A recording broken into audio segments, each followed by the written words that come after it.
guys, thanks for joining us on Family Life today here on YouTube. Make sure you subscribe. You don't want to miss any episodes, so hit the little bell and you'll get notifications and you won't miss anything. And if this encourages you, like it and share it with your friends. Yeah, share it with your friends. Yeah, welcome to Family Life today. So one of the things I didn't understand when we first got married, and it really frustrated me, is I would tell you how beautiful you were and how I appreciated your beauty. And you, almost every time, if I remember right, was like, no, I'm not. I did. I didn't believe you. And I literally thought you were kidding because I was like, of course you know how beautiful you are. Look in the mirror, you're gorgeous. And you kept saying it, and I get frustrated. And then I reacted so poorly. I was like, I'm not going to say it anymore because you just poo-poo it. And then it hit me. I don't know what year. It's like, oh my goodness, you really don't believe you're beautiful.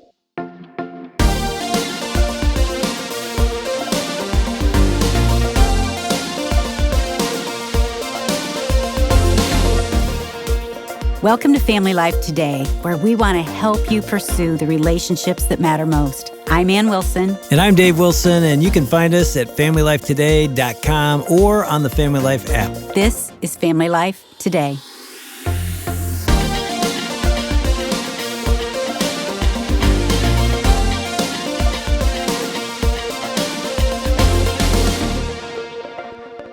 Well, it's interesting. There's always a story behind the story.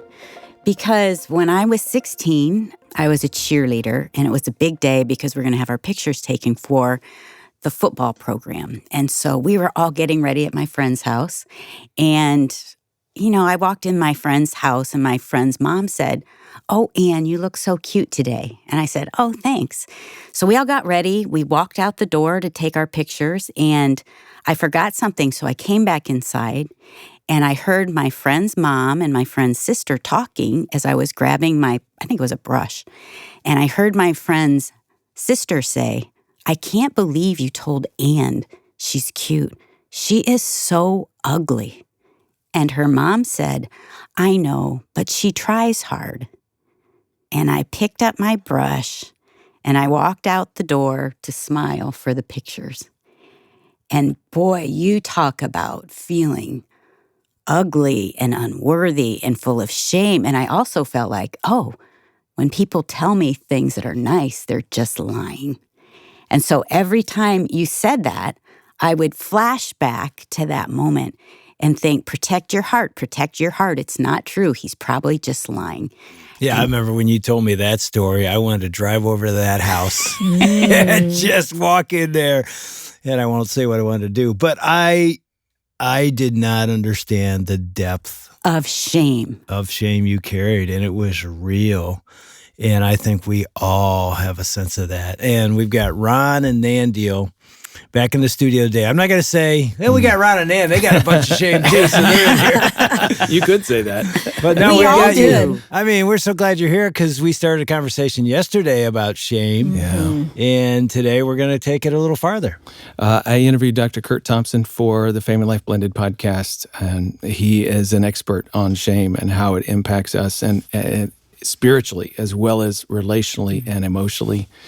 And, one of the things I've learned from Kurt is that when somebody is vulnerable with a piece of their heart and their life, something that has brought them shame in the past, that those are moments, what brings healing in that moment, what can bring healing is for somebody to just not push it away, but to lovingly respond and simply say, "I see you, and I'm sorry about that, and I'm here. And even though you just shared that part of you that you're really ashamed of, I'm not leaving."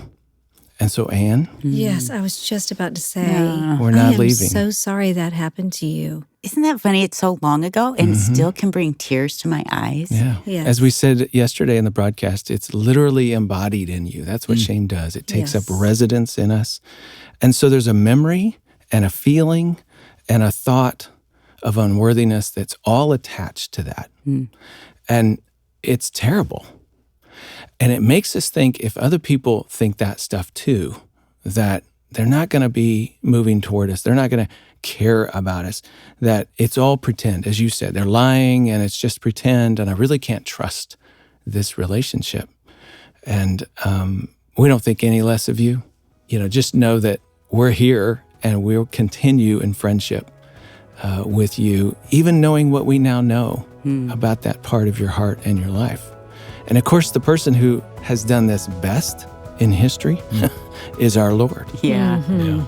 And I can't wait to share this clip with everybody today. And Kurt's going to be talking about how Jesus did this, because this has implication for me as a parent, for me as a husband, for me as a friend, as a leader. One story that jumps to my mind immediately is Jesus in John's Gospel in chapter 4 with the Samaritan woman. I love that story. Yeah, and there's several maneuvers in the dialogue, but one of the maneuvers that he brings to the table that she just doesn't see coming. Go and bring your husband. And she has no idea where this is headed.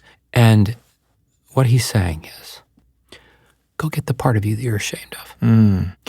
The part that I know that when these words come out of my mouth, you're going to tell me a story that is going to try to stiff arm me. But he wants the part of her that is thirsty. All right. Yeah. And she says, I'm not married. She's going to slip the noose. Yeah. And then, of course, this is, of course you're not married. And then he wades into her shame. He doesn't wait for her to go someplace else and get it cleaned up and bring it back to him all neat and tidy. He wades into it. He sees it, and he comes for it. And what's really difficult is that we don't have a lot of practice being in places where it is the explicit intention of the relationships in that system to come and find other people's shame. This is a part of why we are here. So when Jesus meets Peter on the beach in John 21, if I'm Peter, I'm like, hey, wait a minute. I thought we were supposed to have a confidential psychotherapy session in the own privacy of your office. I didn't think I was going to have it in the waiting room. Yeah. No. Jesus is going to wade right into it. Do you love me? And this is after Peter has denied him 3 times, after the resurrection. That's the context. Right. But also, after Peter somehow behaviorally has decided that I guess I'm not going to fish for men, I'm just going back to the boat, which is what he's doing. He swims to shore, and everything looks great, right? This is what, Jesus sets it all up. We're like, with the woman, let's talk about water. Let's have breakfast. Yeah. Which is why, of course, it's really helpful to have really hard conversations around good meals. And in the asking, do you love me? Of course, there is the implied statement that Peter has to decide what is Jesus really saying? What's the statement behind the question? Is Jesus saying, I know what you've done? Yeah. I know what you've done, and you are a horrible person, and I'm calling you out. Right. I'll just make sure that everybody here doesn't have any doubt. No. Just like the woman at the well. That was not the purpose. No. And Peter deflects, right? Of course you do. Of course you do. And then we read the last time, and Peter was grieved in his heart that Jesus asked him yet a third time, do you love me? And it's easy, I think for me, easy for most to read that text and say, well, come on. What do you mean? I'm grieved. And I'm thinking, my grief is not just that he has asked. My grief is that he has put his finger on my grief. He's opened the door and basically said, look, you say that you love me. And let's just be clear in front of everybody here, all the other disciples. You still believe that you don't. There's the part of you that knows you don't. There's the part of, if I'm Peter, I'm like, okay, fine. Are you happy now? Can we just admit, look, I threw you under the bus 6 weeks ago. Is this what you're looking for? Fine, I'll just go, maybe I'll just go back to the boat. And we have to remember that Jesus doesn't say to Peter, I'm just checking to make sure that you've gotten those extra 8 points on your test. Jesus says, I have work for you to do. I have sheep for you to tend. And you're still harboring shame about what happened 6 weeks ago. And I don't want that to get in the way of the work that I have for you to do. I want you to know, we're all going to know that we all know that I know that you've got this shame, and we're not leaving that alone. We're coming for this. Because if we don't, you will forever still be burning energy managing that shame, and that will be energy that will not be available for you and me to co-create those good works that I have waiting for you from before the foundation of the world. So here's what I hear you saying. In our shame, we live in the fear of other people recognizing what we're ashamed of and us becoming more isolated, so we tend to withdraw, and we're afraid of the face turning away from us. But what God does, what Jesus did with the woman at the well and with Peter, was even though the shame was there and he put a finger on it, he says to them, I'm not turning away from you. I'm coming towards you. I'm coming to you. We're going to deal with this. And I'm not abandoning you. You are not unworthy. You are not nothing of no value. Or you are of great value, in fact. And so we're not going to continue to let shame get in the way. Right. In fact, we would say, I mean, this is part of what Good Friday is all about, right? The Romans didn't just crucify you, like they stripped you naked. Our Western art traditions notwithstanding, Our pictures right? don't portray that. And there is a sense in which, with crucifixion, God is saying, it's not just about this thing we call sin. It is about the fundamental, embodied, right to the history of the end of the earth, experience of shame that I'm going to take on in my very embodied experience of being beaten, naked, put on a cross. There will be no shame that I don't know.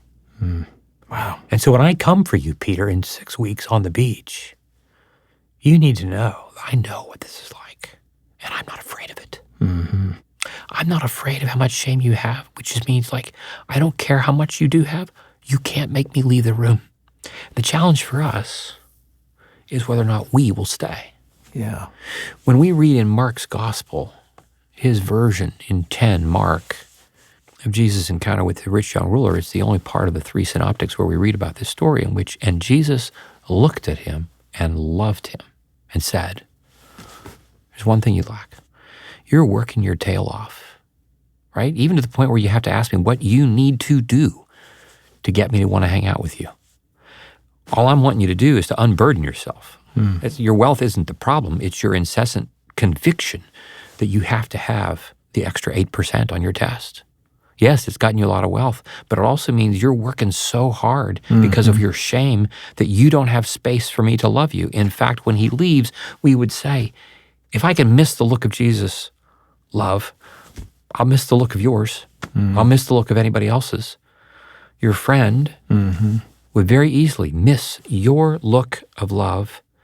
And this is the hard thing, right? I know that if you're coming for me, there is this moment where I'm going to have to stay in the room and allow you to gaze upon me. I have to be seen. Right. I have to be willing to be seen, to take the risk of being known. I know I've experienced this in my own life. If I'm hiding some part of me, then even though you may know a lot about me, you don't know that part of me. And so there's always a part of me that's hiding. There's always a part that's trying to stay one step ahead of what you know about me, which means the shame still is a barrier, Right. still isolating. It's so insidious.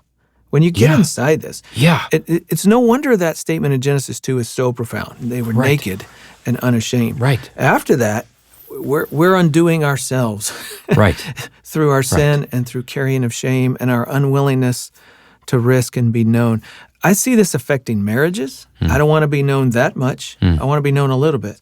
I see this impacting, people in blended family situations where they have felt the shame or the judgment of other Christians, often within the church, over this divorce and your past, and somehow I just don't feel living up to what God wants for us. And so it's that second class thing just perpetually lives on inside them. It's so much so that they don't want to go to church, or maybe I go, but I just stay over here and not really get involved, and I never volunteer, and I would never actually go to a small group where people are talking about this part of their life, because then you're going to know that about me, and you might turn your face away from me. It's so debilitating when we continue to allow it to pervade our life.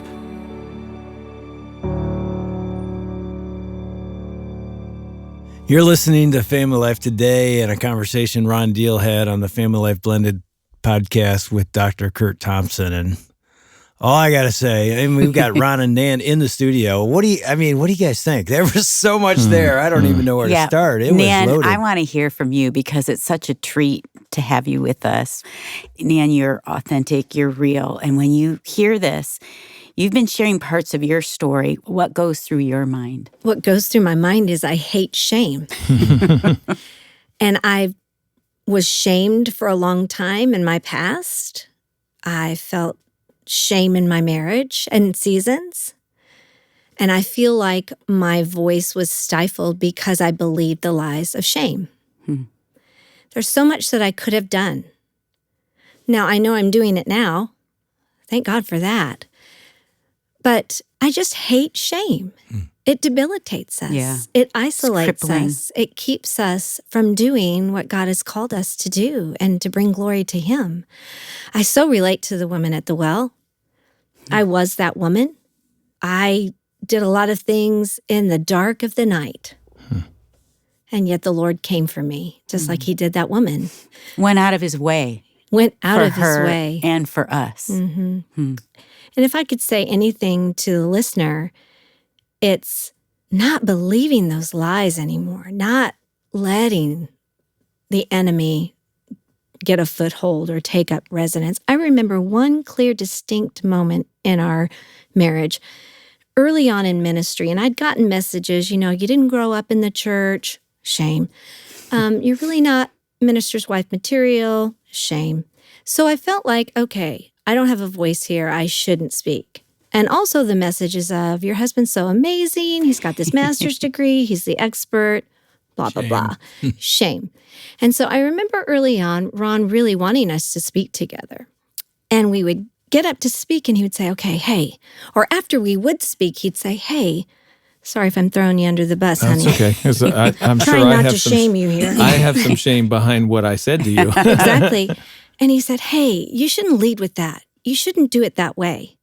And instead of taking that as constructive criticism, I heard a truckload of shame from day one of my life. You're not good enough. You'll never amount to anything. And so I shut down and I said, forget it. I'm not going to speak with you. I'm out. I'm out.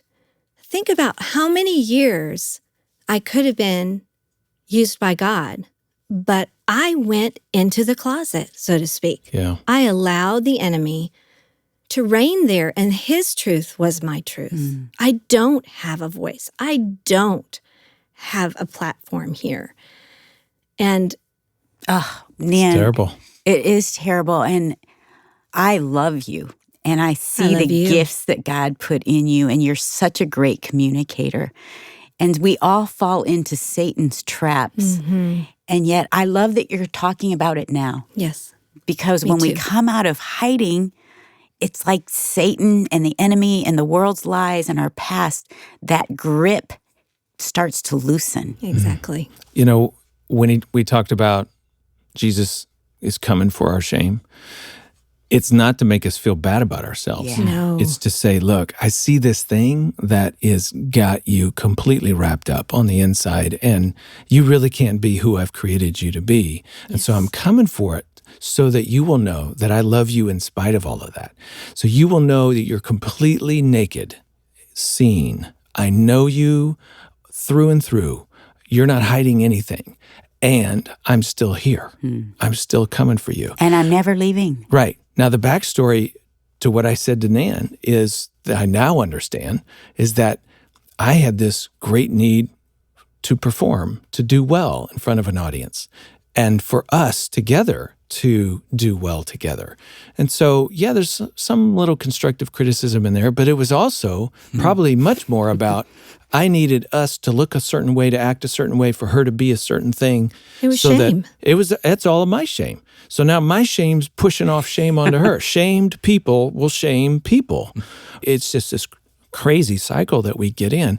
I had to let Jesus come for my shame, meaning I had to start being honest and real and open about that, because that's the only way I can see it for what it is, and I can finally say, you know what? This doesn't make me a horrible person. Jesus still loves me. He's not leaving. Some Right. people will leave you because of imperfections as into our character or something about us.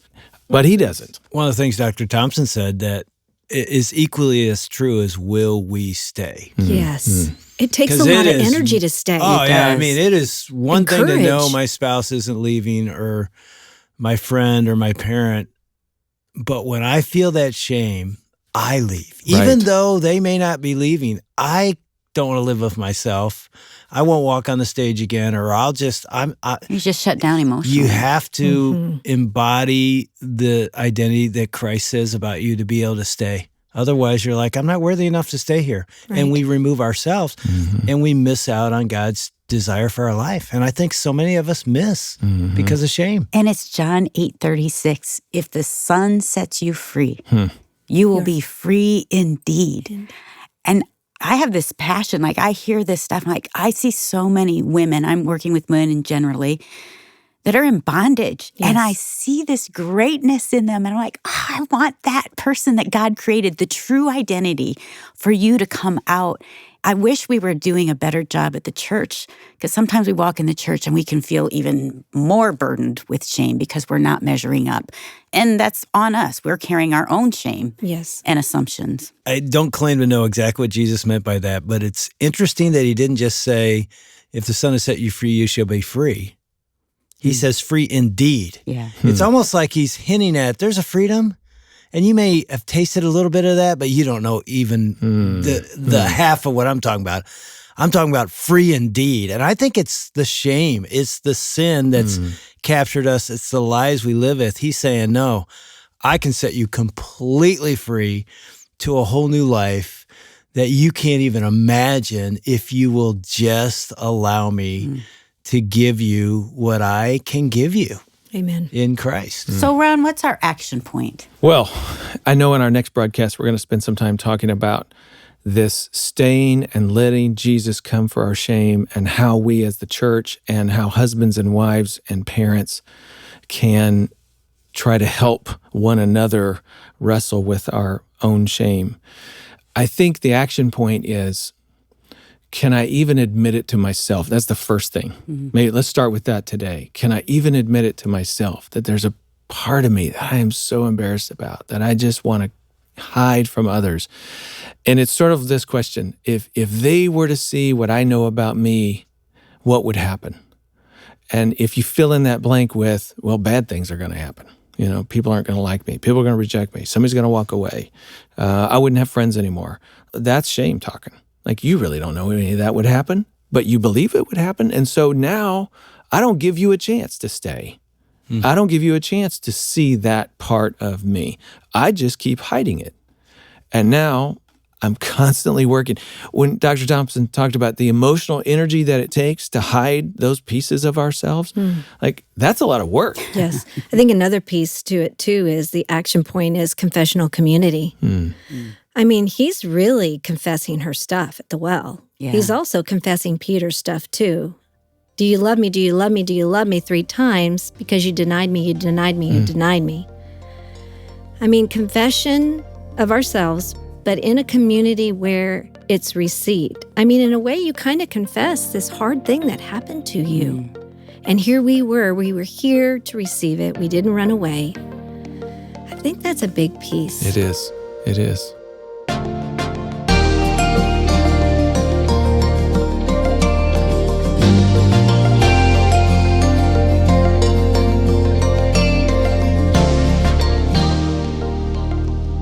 You're listening to Dave and Ann Wilson with Ron and Nan Deal on Family Life Today.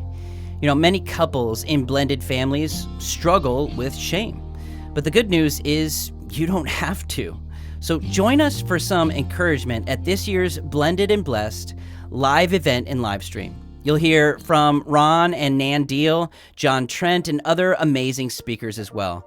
The event is coming up on April 29th, and you don't even have to leave home to attend. You can learn more under the show notes section on FamilyLifeToday.com. Also, earlier this week, we heard from author and speaker Heather Holleman. Her book is called Seated with Christ, Living Freely in a Culture of Comparison, which is Yeah, the culture we live in today. Well, we want to send you a copy as our thanks when you partner financially with Family Life. Your partnership helps make conversations like the one you heard today actually possible. Conversations that families all over the country and really all around the world desperately need to hear. So you can help more families today by giving at FamilyLifeToday.com, and we'll send you Heather's book as our thanks. Again, you can give at FamilyLifeToday.com or by calling 800-358-6329. That's 800-F as in family, L as in life, and then the word today. And join us again tomorrow as Dave and Ann talk with Ron and Nan Deal on how to get honest in your marriage, your relationships, and at your church in order to rid yourself of the shame that can often weigh you down. That's coming up tomorrow. On behalf of Dave and Ann Wilson, I'm Shelby Abbott. We'll see you back next time for another edition of Family Life Today.